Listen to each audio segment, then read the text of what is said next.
हमने महाभारत की कथा पढ़ी।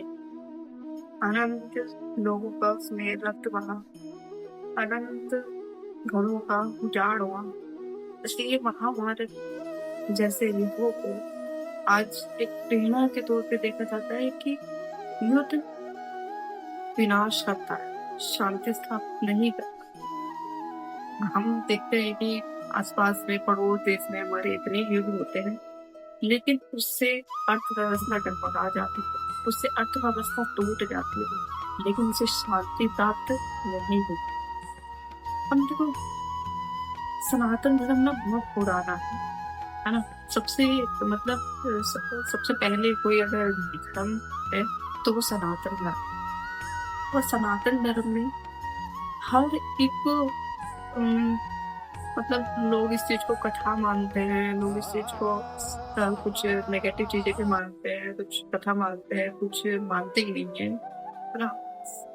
लेकिन अगर हम शास्त्र पढ़ेंगे, शास्त्र का अध्ययन करेंगे और देखेंगे कि भगवान की एक एक लीला, एक एक कथा जीवन जीने का उद्देश्य हमें बताती है, जीवन कैसे यापन करना चाहिए वो हमें बताती है, कैसे हम अपने जीवन को सुधार सकते हैं, कैसे वो गलतियां ना दोहराए जो वो बता के गए।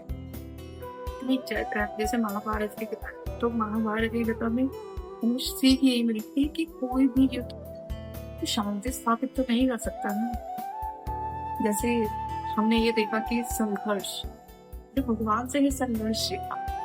श्री कृष्ण ने पैदा होते ही उन्होंने अपनी माँ से दूर रहना पड़ा, उनको बहुत दूर रहे, माँ से पिछड़े रहे, ये उनके लिए एक संघर्ष था। फिर उन्होंने कितने दुष्टों का विनाश किया, फिर भी उनको पता नहीं क्या क्या बोला गया, तो वो वहां से चले गए, मथुरा से चले गए, मथुरा में प्रस्थान किया, 15 साल के लिए वो मथुरा छोड़ के चले गए। तो उन्होंने अपनी लाइफ में कितना संघर्ष किया, अपने प्यार को कुर्बान किया, प्रेम की आस्था बढ़ी है, प्रेम आस्था बढ़ी, लेकिन प्रेम हृदय में होता है, हमारी आंखों में होता है, हमारी आत्मा में होता है।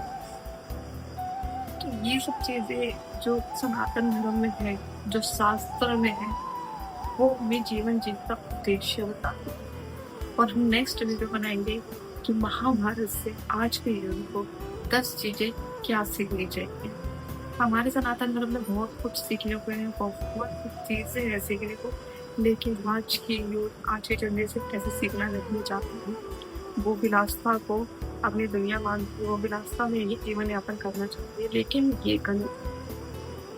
अपने धर्म को समझना बहुत जरूरी है, अपने धर्म के अनुसार ही हर व्यक्ति को चलना चाहिए, ताकि उनका जन्म सार्थक हो सके। उनके जन्म का जो उद्देश्य है कि हम धरती पे आए हैं, क्यों आए, वो चीजें सार्थक हो सके, हमें पता चल सके कि हम क्यों जीवन में आए, क्यों हमें ये जीवन मिला, हमें भगवान को प्राप्त करना है, हमें भगवान को याद करना है, हमें उनके साथ रहना है, हमें उनके साथ ही अपना हृदय लगाना है, अपना मन लगाना है। तो देखो कि जीवन में कैसे परिवर्तन होता चला जाता है। मैंने देखा कि ब्यूटी महाभारत कितना डिफिकल्ट समय रहा होगा उस समय, अगर हम आज इमेजिन करते हैं उस समय कितना डिफिकल्ट समय रहा होगा ना। हमने जैसे हिस्ट्री में भी बहुत सारी चीजें पढ़ते हैं, बहुत सारी चीजों को हमने युद्ध देखा, हमने पानीपत का युद्ध देखा, हमने चंद्रावड़ का युद्ध देखा, हमने कन्नौज का युद्ध देखा, इतने आनंद युद्ध हुए हैं इस इतिहास में। लेकिन क्या हम इसको शांति मिली? क्या ये तो में किसी को ज्यादा सर्वोच्च स्थान मिले?